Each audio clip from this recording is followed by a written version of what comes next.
The chauvinist groups should leave us alone.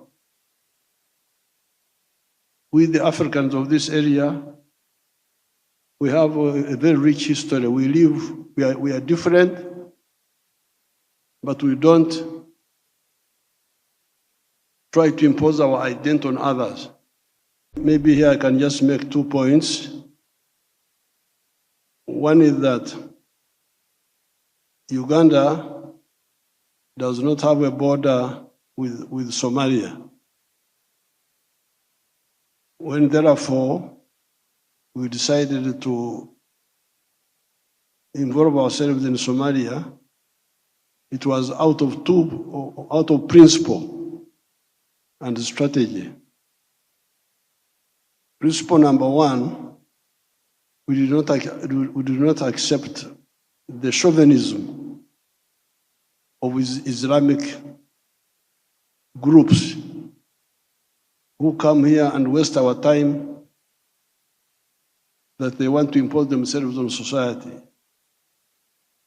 We had the same problems with Sudan, Khartoum, and now it was coming up in Somalia. So that was one of the reasons. The second reason was to extend solidarity to Ethiopia, because Ethiopia was being attacked because of Khartoum, and then now these groups in Somalia, we had to stand with them. That was the second reason. And this I shared in detail with the excellencies in the closed session. The chauvinist groups should leave us alone. We, the Africans of this area, we have a very rich history. We are different, but we don't try to impose our identity on others. The Muslims talk of haram, haram, haram, haram, haram, haram. I told Bashir of Sudan that my list of haram is much longer than his. Because for him, he was only talking about pigs. But according to the Ugandans in the savannah, we have got a longer list of haram, which I don't want to go into. I told the meeting in the closed session. But we accept one another. Whatever you are, you don't impose yourself on me, nor do I impose myself on you. So that's one point I just wanted to mention. The second one is that these Western countries pulling out, this is not a problem. If they want to pull out, they pull out. Because all the problems we have solved here, we never did them with anybody's support. We were working with our brothers. When we got rid of Idi Amin, who supported us? It was Tanzania and Mozambique only, and us. On the issue of Sudan, who was involved? We can manage. That's what we agreed in the closed session, that Somalia is not going to be abandoned because of some other people outside. And we have the capacity. Whether the others pull out or not, we shall manage. These are the 2 points. I thank you very much.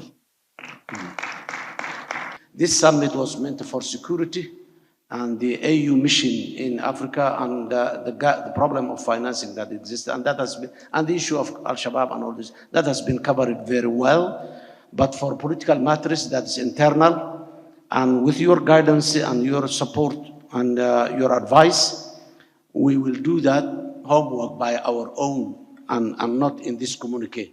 That is not local politics of Somalia, must not be internationalized, regionalized, or this communique is going to the African Union, to the United Nations, to everywhere.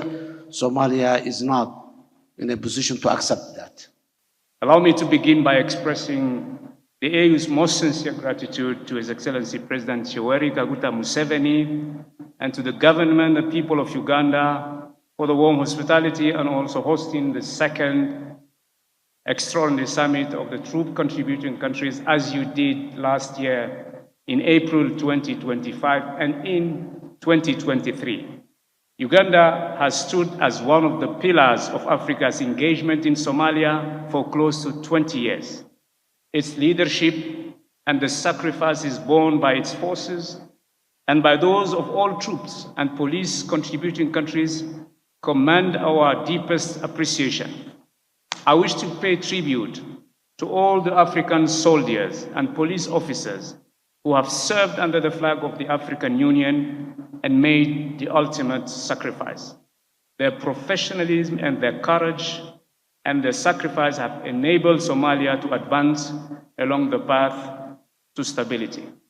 I'm not going to read all my speech since the communique has been already adopted, but it's my duty as the chair of the African Union Commission to convey three messages in front of this august body, august assembly. The number one message is that Africa remains fully committed alongside Somalia. The second message that we are determined to preserve the gains of AUSSOM and to conduct an orderly transition grounded in the realities on the ground. And the third message is that we intend to pursue a close dialogue with all our partners in order to secure support that is predictable, sustainable, and consistent with the priorities defined by Africans themselves. I wish to assure the government and people of Somalia that the Commission will continue to mobilize all the political, diplomatic, and financial support necessary for the success of this mission. The AU Commission will continue to accompany Somalia towards a lasting peace in the interest of its people and in the interest of our continent.